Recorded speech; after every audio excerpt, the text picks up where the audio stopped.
بسم الله الرحمن الرحيم. الحمد لله الذي أنزل على عبده الكتاب ولم يجعل له عوجا قيما لينذر بأسا شديدا من لدنه ويبشر المؤمنين الذين يعملون الصالحات أن لهم أجرا حسنا ماكثين فيه أبدا وينذر الذين قالوا اتخذ الله ولدا ما لهم به من علم ولا لآبائهم كبرت كلمة تخرج من أفواههم إن يقولون إلا كذبا فلعلك باقع نفسك على آثارهم إن لم يؤمنوا بهذا الحديث أسفا إنا جعلنا ما على الأرض زينة لها لنبلوهم أيهم أحسن عملا وإنا لجاعلون ما عليها صعيدا جرزا أم حسبت أن أصحاب الكهف والرقيم كانوا من آياتنا عجبا إذ أوى الفتية إلى الكهف فقالوا ربنا آتنا من لدنك رحمة وهيئ لنا من أمرنا رشدا فضربنا على آذانهم في الكهف سنين عددا ثم بعثناهم لنعلم أي الحزبين أحصى لما لبثوا أمدا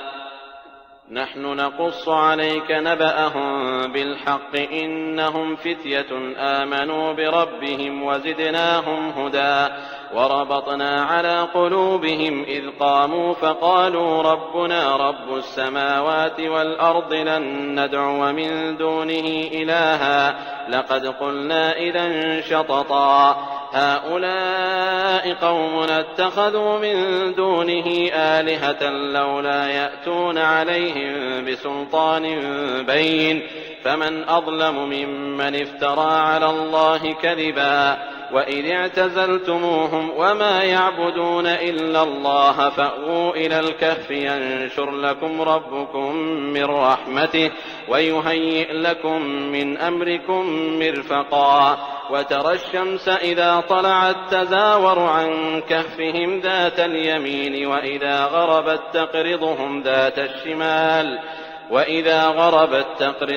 ذات الشمال وهم في فجوة منه ذلك من آيات الله من يهد الله فهو المهتد ومن يضلل فلن تجد له وليا مرشدا وتحسبهم أيقاظا وهم رقود ونقلبهم ذات اليمين وذات الشمال وكلبهم باسط ذراعيه بالوصيد لو اطلعت عليهم لوليت منهم فرارا ولملئت منهم رعبا وكذلك بعثناهم ليتساءلوا بينهم قال قائل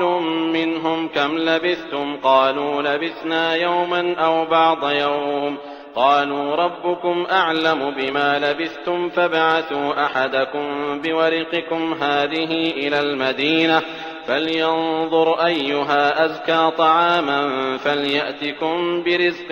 منه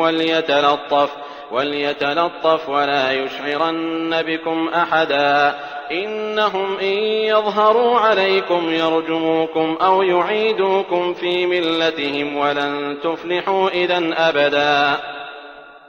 وكذلك أعثرنا عليهم ليعلموا أن وعد الله حق وأن الساعة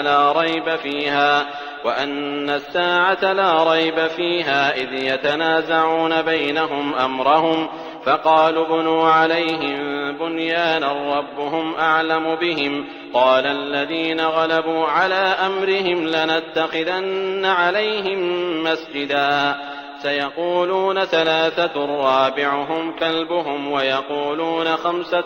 سادسهم كلبهم رجما بالغيب ويقولون 7 وثامنهم كلبهم قل ربي أعلم بعدتهم ما يعلمهم إلا قليل فلا تمار فيهم إلا مراء ظاهرا ولا تستفت فيهم منهم أحدا ولا تقولن لشيء إني فاعل ذلك غدا إلا أن يشاء الله واذكر ربك إذا نسيت وقل عسى أن يهديني ربي لأقرب من هذا رشدا ولبثوا في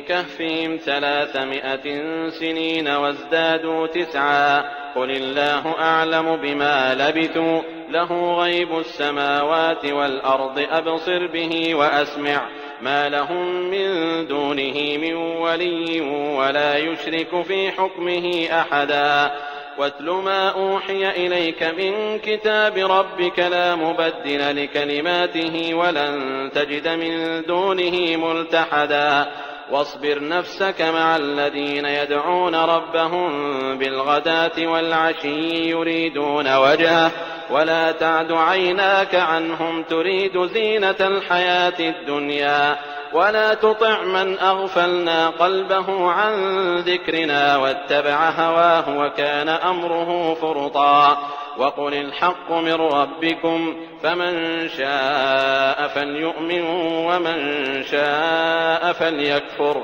إنا أعتدنا للظالمين نارا أحاط بهم سرادقها وإن يستغيثوا يغاثوا بماء كالمهل يشوي الوجوه بئس الشراب وساءت مرتفقا إن الذين آمنوا وعملوا الصالحات إنا لا نضيع أجر من أحسن عملا أولئك لهم جنات عدن تجري من تحتهم الأنهار يحلون فيها من أساور من ذهب ويلبسون ثيابا خضرا من سندس واستبرق متكئين فيها على الأرائك نعم الثواب وحسنت مرتفقا واضرب لهم مثلا الرجلين جعلنا لأحدهما جنتين من أعناب وحففناهما بنخل وجعلنا بينهما زرعا كلتا الجنتين آتت أكلها ولم تظلم منه شيئا وفجرنا خلالهما نهرا وكان له ثمر فقال لصاحبه وهو يحاوره أنا أكثر منك مالا وأعز نفرا ودخل جنته وهو ظالم لنفسه قال ما أظن أن تبيد هذه أبدا وما أظن الساعة قائمة ولئن رددت إلى ربي لأجدن خيرا منها منقلبا قال له صاحبه وهو يحاوره أكفرت بالذي خلقك من تراب ثم من نطفة ثم سواك رجلا لكن هو الله ربي ولا أشرك بربي أحدا ولولا إذ دخلت جنتك قلت ما شاء الله لا قوة إلا بالله إن ترني أنا أقل منك مالا وولدا فعسى ربي أن يؤتيني خيرا من جنتك ويرسل عليها حسبانا من السماء فتصبح صعيدا زلقا أو يصبح ماؤها غورا فلن تستطيع له طلبا وأحيط بثمره فأصبح يقلب كفيه على ما أنفق فيها وهي خاوية على عروشها ويقول يا ليتني لم أشرك بربي أحدا ولم تكن له فئة ينصرونه من دون الله وما كان منتصرا هنالك الولاية لله الحق هو خير ثوابا وخير عقبا واضرب لهم مثل الحياة الدنيا كماء إن أنزلناه من السماء فاختلط به نبات الأرض فأصبح هشيما تذروه الرياح وكان الله على كل شيء مقتدرا. المال والبنون زينة الحياة الدنيا والباقيات الصالحات خير عند ربك ثوابا وخير أملا. ويوم نسير الجبال وترى الأرض بارزة وحشرناهم فلم نغادر منهم أحدا وعرضوا على ربك صفا لقد جئتمونا كما خلقناكم أول مرة بل زعمتم أن لن نجعل لكم موعدا. ووضع الكتاب فترى المجرمين مشفقين مما فيه ويقولون يا ويلتنا ما لهذا الكتاب لا يغادر صغيرة ولا كبيرة إلا أحصاها ووجدوا ما عملوا حاضرا ولا يظلم ربك أحدا. وإذ قلنا للملائكة اسجدوا لآدم فسجدوا إلا إبليس كان من الجن ففسق عن أمر ربه أفتتخذونه وذريته أولياء من دوني وهم لكم عدو بئس للظالمين بدلا. ما أشهدتم خلق السماوات والأرض ولا خلق أنفسهم وما كنت متخذ المضلين عضدا. ويوم يقول نادوا شركائي الذين زعمتم فدعوهم فلم يستجيبوا لهم وجعلنا بينهم موبقا. ورأى المجرمون النار فظنوا أنهم مواقعوها ولم يجدوا عنها مصرفا. ولقد صرفنا في هذا القرآن للناس من كل مثل وكان الإنسان أكثر شيء جدلا. وما منع الناس أن يؤمنوا إذ جاءهم الهدى ويستغفروا ربهم إلا أن تأتيهم سنة الأولين أو يأتيهم العذاب قبلا. وما نرسل المرسلين إلا مبشرين ومنذرين ويجادل الذين كفروا بالباطل ليدحضوا به الحق واتخذوا آياتي وما أنذروا هزوا. ومن أظلم ممن ذكر بآيات ربه فأعرض عنها ونسي ما قدمت يداه إنا جعلنا على قلوبهم أكنة أن يفقهوه وفي آذانهم وقرا وإن تدعهم إلى الهدى فلن يهتدوا إذن أبدا. وربك الغفور ذو الرحمة لو يؤاخذهم بما كسبوا لعجل لهم العذاب بل لهم موعد لن يجدوا من دونه موئلا. وتلك القرى أهلكناهم لما ظلموا وجعلنا لمهلكهم موعدا. وإذ قال موسى لفتاه لا أبرح حتى أبلغ مجمع البحرين أو أمضي حقبا فلما بلغا مجمع بينهما نسيا حوتهما فاتخذ سبيله في البحر سربا. فلما جاوزا قال لفتاه آتنا غداءنا لقد لقينا من سفرنا هذا نصبا. قال أرأيت إذ أوينا إلى الصخرة فإني نسيت الحوت وما أنسانيه إلا الشيطان أن أذكره واتخذ سبيله في البحر عجبا. قال ذلك ما كنا نبغ فارتدا على آثارهما قصصا فوجدا عبدا من عبادنا آتيناه رحمة من عندنا وعلمناه من لدنا علما. قال له موسى هل أتبعك على أن تعلمني مما علمت رشدا قال إنك لن تستطيع معي صبرا وكيف تصبر على ما لم تحط به خبرا. قال ستجدني إن شاء الله صابرا ولا أعصي لك أمرا. قال فإن اتبعتني فلا تسألني عن شيء حتى أحدث لك منه ذكرا. فانطلقا حتى إذا ركبا في السفينة خرقها قال أخرقتها لتغرق أهلها لقد جئت شيئا إمرا قال ألم أقل إنك لن تستطيع معي صبرا قال لا تؤاخذني بما نسيت ولا ترهقني من أمري عسرا فانطلقا حتى إذا لقيا غلاما فقتله قال أقتلت نفسا زكية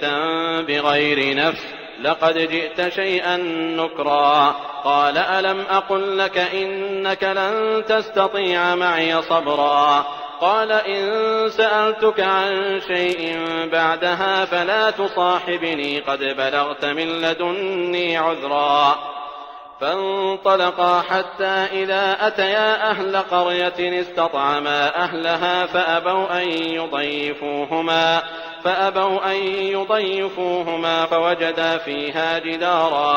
فوجدا فيها جدارا يريد أن ينقض فأقامه قال لو شئت لاتخذت عليه أجرا قال هذا فراق بيني وبينك سأنبئك بتأويل ما لم تستطع عليه صبرا أما السفينة فكانت لمساكين يعملون في البحر فأردت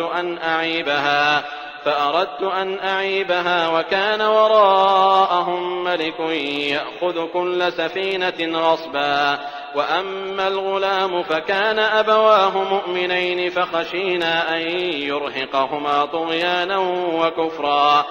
فأردنا أن يبدلهما ربهما خيرا منه زكاة وأقرب رحما وأما الجدار فكان لغلامين يتيمين في المدينة وكان تحته كنز لهما وكان أبوهما صالحا فأراد ربك أن يبلغا أشدهما ويستخرجا كنزهما رحمة من ربك وما فعلته عن أمري ذلك تأويل ما لم تسطع عليه صبرا ويسألونك عن ذي القرنين قل سأتلو عليكم منه ذكرا إنا مكنا له في الأرض وآتيناه من كل شيء سببا فأتبع سببا حتى إذا بلغ مغرب الشمس وجدها تغرب في عين حمئة ووجد عندها قوما قلنا يا ذا القرنين إما أن تعذب وإما أن تتخذ فيهم حسنا قال أما من ظلم فسوف نعذبه ثم يرد إلى ربه فيعذبه عذابا نكرا وأما من آمن وعمل صالحا فله جزاء الحسنى وسنقول له من أمرنا يسرا ثم أتبع سببا حتى إذا بلغ مطلع الشمس وجدها تطلع على قوم لم نجعل لهم من دونها سترا كذلك وقد أحطنا بما لديه خبرا ثم أتبع سببا حتى إذا بلغ بين السدين وجد من دونهما قوما لا يكادون يفقهون قولا قالوا يا ذا القرنين إن يأجوج ومأجوج مفسدون في الأرض فهل نجعل لك خرجا على أن تجعل بيننا وبينهم سدا قال ما مكني فيه ربي خير فأعينوني بقوة أجعل بينكم وبينهم ردما آتوني زبر الحديد حتى إذا ساوى بين الصدفين قال انفخوا حتى إذا جعله نارا قال آتوني أفرغ عليه قطرا فما استطاعوا أن يظهروه وما استطاعوا له نقبا قال هذا رحمة من ربي فإذا جاء وعد ربي جعله دكاء وكان وعد ربي حقا وتركنا بعضهم يومئذ يموج في بعض ونفخ في الصور فجمعناهم جمعا وعرضنا جهنم يومئذ للكافرين عرضا الذين كانت أعينهم في غطاء عن ذكري وكانوا لا يستطيعون سمعا أفحسب الذين كفروا أن يتخذوا عبادي من دوني أولياء إنا أعتدنا جهنم للكافرين نزلا قل هل ننبئكم بالأخسرين أعمالا الذين ضل سعيهم في الحياة الدنيا وهم يحسبون أنهم يحسنون صنعا أولئك الذين كفروا بآيات ربهم ولقائه فحبطت أعمالهم فلا نقيم لهم يوم القيامة وزنا ذلك جزاؤهم جهنم بما كفروا واتخذوا آياتي ورسلي هزوا إن الذين آمنوا وعملوا الصالحات كانت لهم جنات الفردوس نزلا خالدين فيها لا يبغون عنها حولا قل لو كان البحر مدادا لكلمات ربي لنفد البحر قبل أن تنفد كلمات ربي ولو جئنا بمثله مددا قل إنما أنا بشر مثلكم يوحى إلي أنما إلهكم إله واحد فمن كان يرجو لقاء ربه فليعمل عملا صالحا ولا يشرك بعبادة ربه أحدا.